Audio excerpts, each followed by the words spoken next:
Hello guys and welcome back to Shikha classes. इस video में हम विलियम शेक्सपियर का सोनेट 54 पढ़ेंगे। विलियम शेक्सपियर का लाइफ था फ्रॉम 1564 टू 1616। ये पोम अपने फर्स्ट लाइन से भी जाना जाता है, O how much more doth beauty beauteous seem. तो बेसिकली इस वीडियो में क्या क्या हम डिस्कस करेंगे। फर्स्ट ऑफ ऑल एक शॉर्ट इंट्रोडक्शन होगा इस सोनेट के बारे में, उसके बाद मैं आपको वर्ड मीनिंग्स बताऊं, स्ट्रक्चर समझाऊंगी।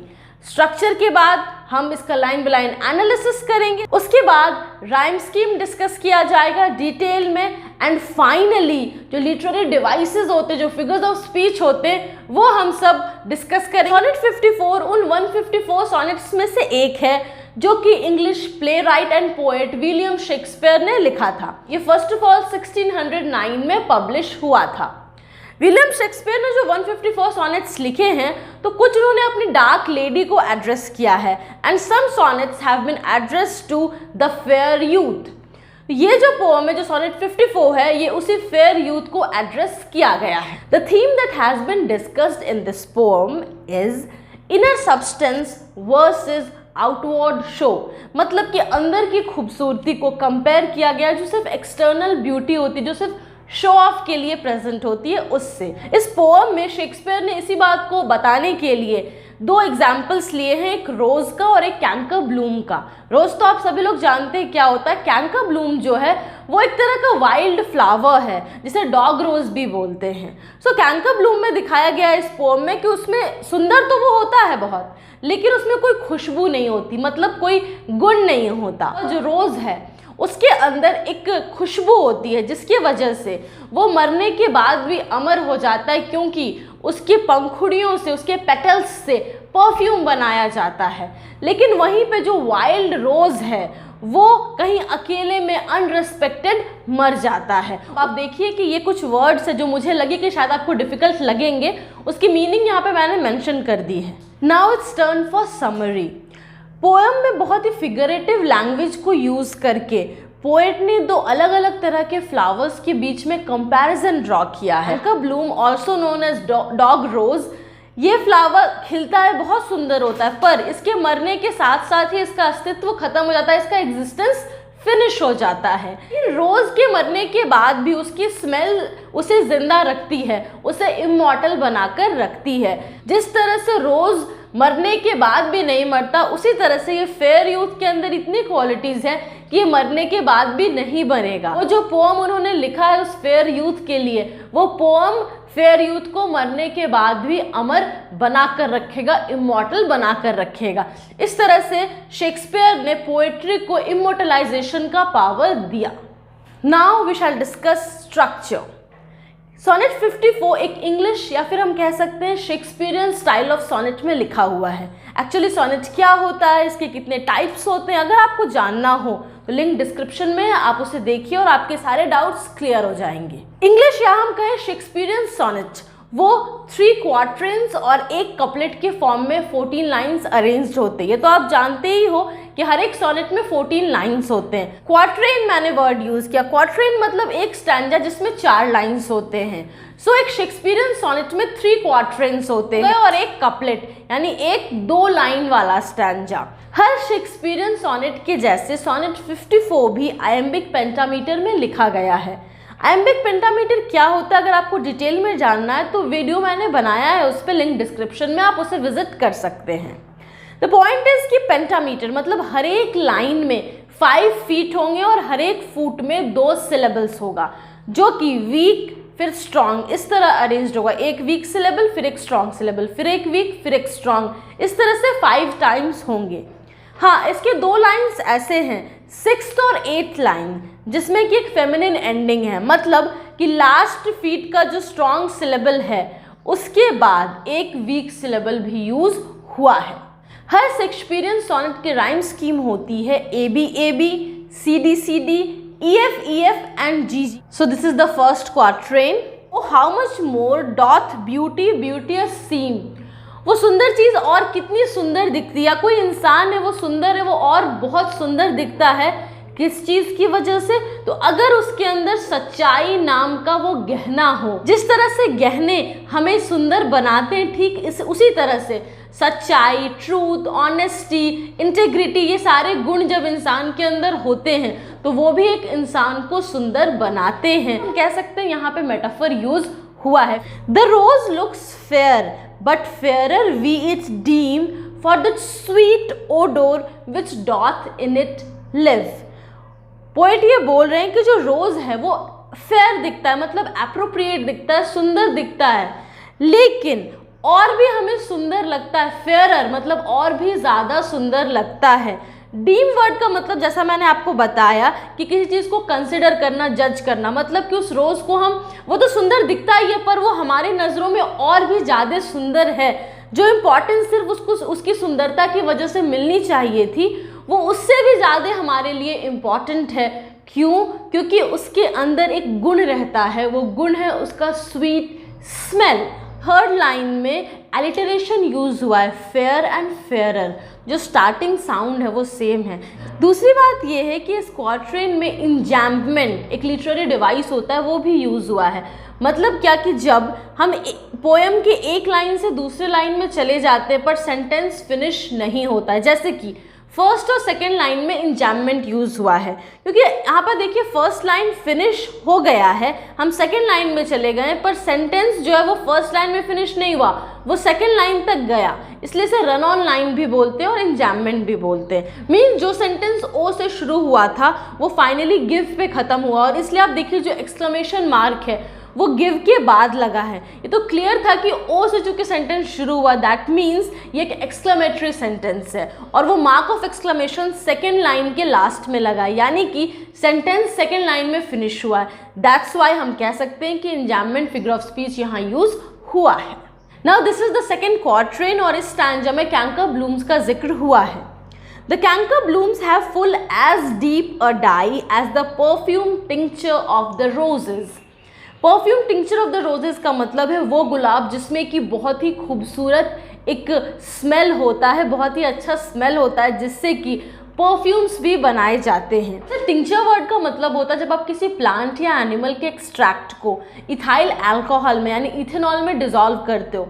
जब परफ्यूम्स बनाते हैं तो हम यही करते हैं, रोज़ के एक्सट्रैक्ट को यानी रोज़ का जो स्मेल है उसको हम एज अ लिक्विड एक्सट्रैक्ट करते हैं और उसको हम इथेनॉल में डिसॉल्व करते हैं। तो इसी तरह से इस वर्ड को यहाँ पे यूज़ किया गया है कि वो रोज़ जिससे कि हम परफ्यूम्स बनाते हैं, वो रोज़ जिसमें कि एक बहुत ही अच्छा स्मेल होता है, उसके कलर के जैसा, उसके डाई मीन्स कलर, उसके डाई के जैसा, उसके कलर के जैसा ही गहरा कैंकर ब्लूम्स का भी कलर होता है।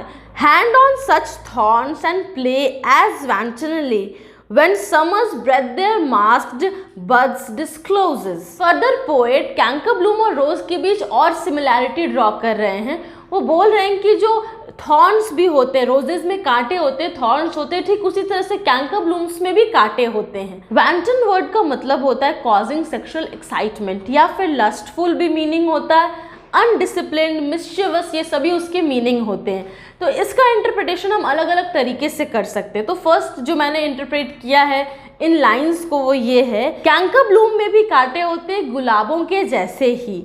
जिस तरह से गुलाब हवा के साथ मिस्चिवस वे में, अनडिसिप्लिन्ड वे में मूव करता है, ठीक उसी तरह से कैंकर ब्लूम भी मूव करता है।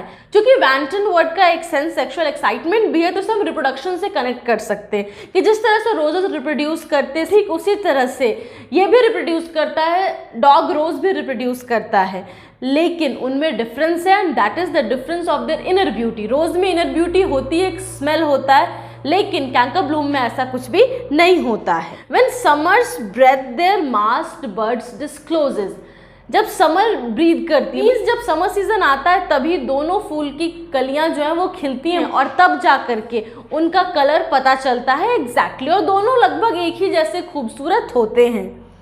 मास्क्ड बर्ड्स डिस्क्लोजेस, यहाँ पे क्या सेंस है, मास्क्ड बर्ड। तो पहली बात कि अगर हम वर्ड टू वर्ड मीनिंग लें तो एक बर्ड जो होता है वो बंद होता है, यानी कि वो कवर्ड होता है, और इस वजह से शायद आप एक रोज और एक कैंकर ब्लूम में डिफरेंस ना कर सको, क्योंकि एक बर्ड में उतना स्मेल भी नहीं होता, कली में उतना स्मेल नहीं होता।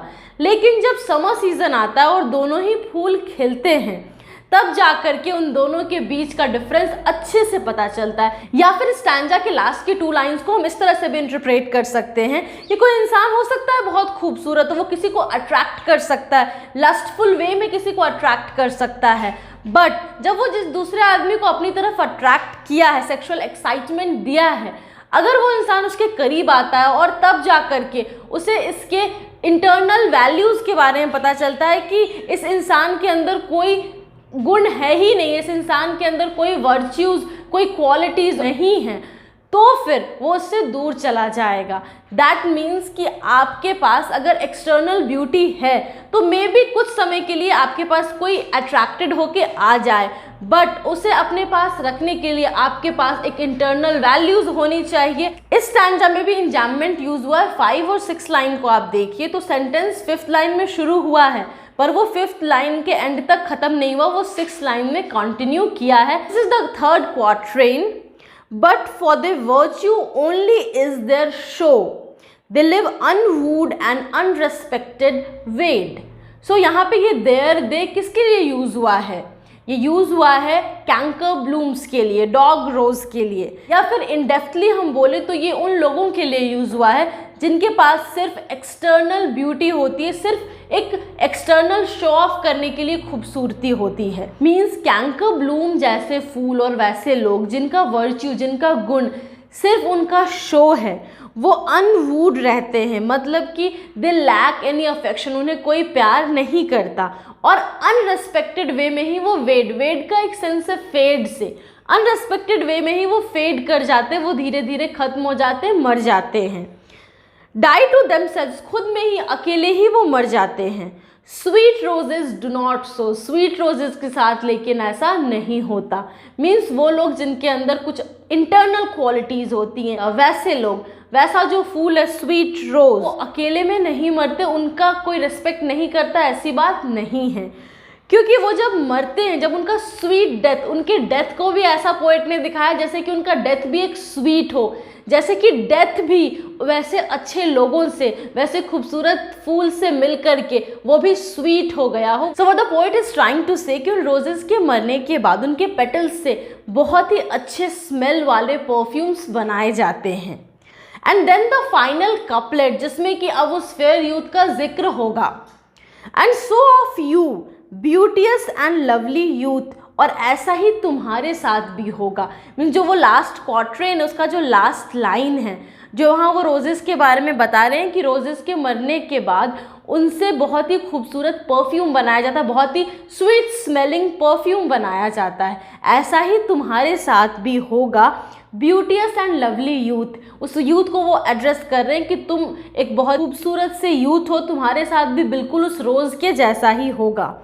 When that shall fade, जब तुम फेड करोगे, जब तुम मरोगे, माई वर्स डिस्टिल्स योर ट्रूथ, तुम्हारी जो अच्छाई है, तुम्हारी जो नेकी है, तुम्हारे जो गुण हैं, वो मेरे वर्स के थ्रू, मेरे पोअम के थ्रू डिस्टिल्ड हो जाएंगे, इमॉर्टल हो जाएंगे, प्यूरिफाइड हो जाएंगे। बेसिकली डिस्टिलेशन एक प्रोसेस है जिसमें आप लिक्विड्स को उनके प्योर फॉर्म में ऑब्टेन करते हो। सो पोएट ये बोल रहे हैं उस फेयर यूथ को कि तुम्हारी जो अच्छाई है, तुम्हारी जो सच्चाई है, उसे मेरा पोअम, मेरा वर्स प्रिजर्व करके रखेगा। मेरा वर्स तुम्हें और भी प्योर बना देगा, तुम्हें इमॉर्टल बना देगा। Immortality will be rendered to you through my verse. Metaphor वो पूरे पोएम में कंटिन्यू कर रहा है। हम कह सकते हैं एक्सटेंडेड मेटाफर यूज हुआ है यहाँ पे। मेटाफर क्या होता है? जब आप दो अलग अलग चीज़ों को बिना लाइक या एज के कंपेयर करते हो। तो पूरे पोएम के थ्रू, खासकर जब आप कपलेट पढ़ेंगे तो ये बात और भी क्लियर हो जाएगी कि पूरे इस वर्स में, पूरे सॉनेट में कहीं ना कहीं उस रोज़ को फेयर यूथ से कंपेयर किया गया है। हर वक्त जब हम रोज़ की बात कर रहे हैं, पोएट एक्चुअली वो सारी क्वालिटीज़ को फेयर यूथ से कनेक्ट कर रहे हैं, फेयर यूथ से कंपेयर कर रहे हैं, और ये through out the poem same comparison continue हुआ है। और इस वजह से ये कहा जा सकता है कि यहाँ पे extended metaphor, figure of speech use हुआ है। And then finally rhyme scheme. First stanza में आप देखिए, फर्स्ट लाइन और third line last sound same है, सीम डीम, इसलिए ए उसे मैंने नेम किया है। Then give live, sound same है इसलिए BB। इसी तरह से सेकेंड क्वाड्रेंट और थर्ड क्वाड्रेंट में CD EF हुआ है। एंड देन फाइनल कपलेट में आप देखिए यूथ ट्रूथ, यानी दोनों साउंड सेम है, लास्ट का साउंड यहाँ पे GG फाइनली मैंने मार्क किया है। सो गाइज होप आपको ये सब कुछ अच्छे से समझ में आ गया हो। फिर भी कोई डाउट रह गए हो, feel free to mention it in the comment box below, या फिर आपको कोई और टॉपिक पे वीडियो चाहिए, कमेंट सेक्शन इज देयर, आप जाके बताइए। मैं पूरी कोशिश करूंगी कि मैं उसे अगले वीडियो में बनाकर आपको समझा दूं। See you in the next video with a new topic. Till then, keep smiling, have wonderful days. And if you like the video, don't forget to hit the like button. Share this video with your friends. और अगर आपने subscribe नहीं किया है तो जाइए subscribe कीजिए, बगल के बेल आइकन को प्रेस कीजिए ताकि जैसे ही मैं नया वीडियो डालूं आपको नोटिफिकेशन मिल जाए। Thanks for watching.